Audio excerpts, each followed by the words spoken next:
Mesdames, Messieurs, bonjour. Chers confrères, chers consoeurs du barreau de Paris, bonjour. Je m'appelle Xavier Abon, je suis donc avocat au barreau de Paris.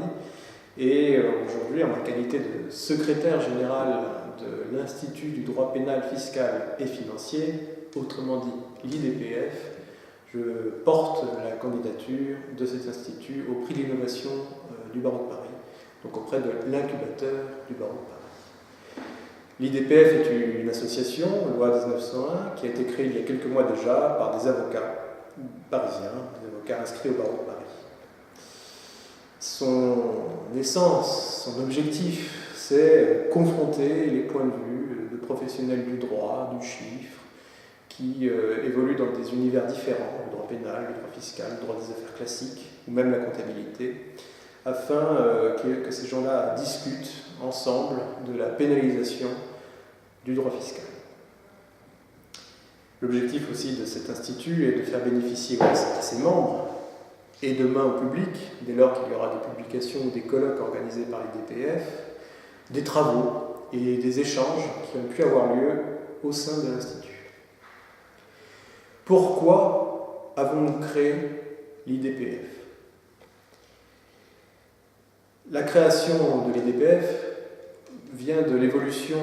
de nos États depuis environ 10 ans, depuis la crise de 2008, où les États de l'Union européenne, les États-Unis, ont pris conscience que la fraude fiscale était un fléau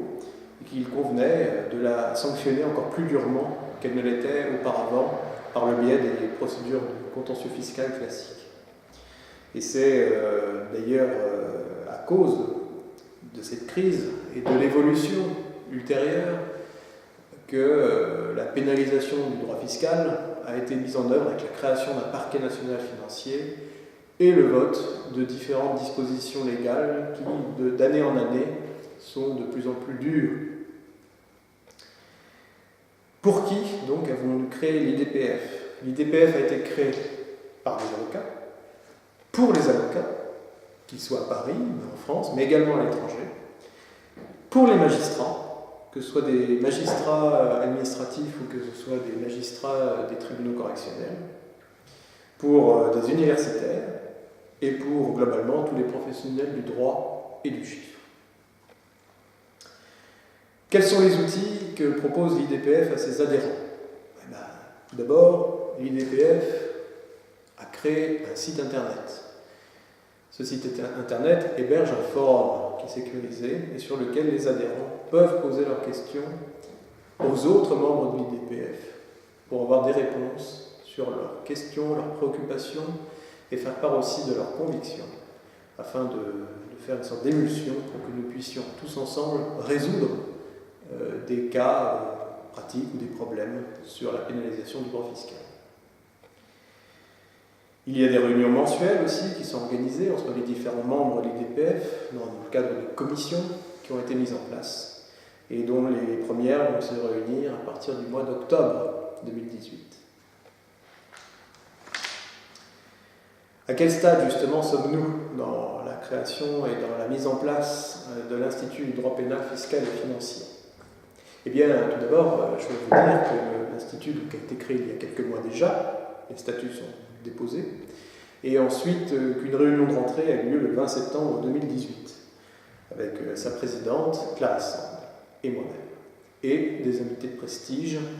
dont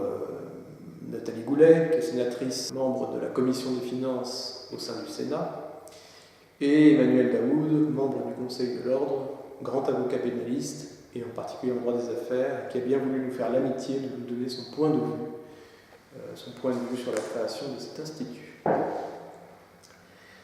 Les premières annonces que nous pouvons faire dans le cadre de l'IDPF, ce sont d'abord nos partenariats, parce que nous avons vocation à faire des partenariats avec les grandes institutions judiciaires ou ordinales qui sont présentes dans notre pays. Le premier partenariat que l'IDPF vient de nouer est avec le Conseil d'État, qui a bien voulu, par la voix de son secrétaire général, faire part du soutien et de l'intérêt du Conseil d'État aux travaux de l'IDPF.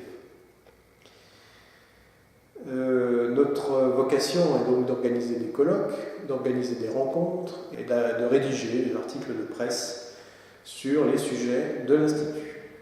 Je vais vous laisser avec un extrait du discours de Maître Pallescente, qui elle aussi est avocate au barreau de Paris, et qui elle aussi est à l'initiative de la création de l'Institut du droit pénal fiscal et financier, et qui, lors de cette soirée de lancement, au sein des locaux de l'Institut, a fait part à des professionnels divers et variés d'ailleurs, du barreau de Paris et d'ailleurs, et des magistrats aussi, de la philosophie de l'Institut du droit pénal, fiscal et financier. Dans une vision globale du dossier et l'importance de l'interaction entre les deux procédures. Et on en a encore parlé avec monsieur le président de la Cour d'appel de Paris la semaine dernière, monsieur Friedman, qui a évoqué ce point en disant qu'ils ont besoin de cette globalité, mais ils ne ressentent pas forcément immédiatement la nécessité de parler entre magistrats judiciaires et magistrats administratifs. Alors c'est le deuxième insuffisance. La deuxième insuffisance que l'on constate, c'est l'étanchéité de ces procédures, ce fameux principe d'indépendance des procédures qui arrive à son terme aujourd'hui dans cette nouvelle matière et qui existe entre les procédures administratives et judiciaires dès lors que les institutions en charge de leur mise en œuvre doivent se prononcer sur le même fait et ne se coordonnent pas. Au final, c'est la cohérence de la réponse judiciaire qui est menacée aujourd'hui, avec le risque majeur que la réponse apportée par l'État soit insuffisante, soit excessive, soit totalement inéquitable, contrairement à ce que souhaite l'opinion publique et le législateur. À l'origine de ce déséquilibre-là, il y a la méconnaissance du travail de l'autre et son incompréhension pratique, qui devrait pouvoir être corrigée en construisant aujourd'hui un véritable dialogue interprofessionnel. Vous l'aurez compris, le décloisonnement est impératif aujourd'hui. Les réponses de l'administration fiscale, les réponses du comptable public chargé du recouvrement qu'on oublie toujours dans les débats, les réponses du parquet, les réponses du juge de l'exécution, les réponses du juge administratif et les réponses du juge judiciaire sont totalement protéiformes aujourd'hui. L'administration fiscale, partie civile extraordinaire, qui bénéficie de sa présomption d'infaillibilité dans le traitement de ses dossiers, le comptable public, qui, à titre d'exemple, a le droit de garantir les rappels d'impôts sur l'apparence d'une réalité de fraude fiscale, qui a certainement des fois obtenu déjà une garantie sur un même impôt, une même année et un même contribuable, chose vécue en tant que praticien.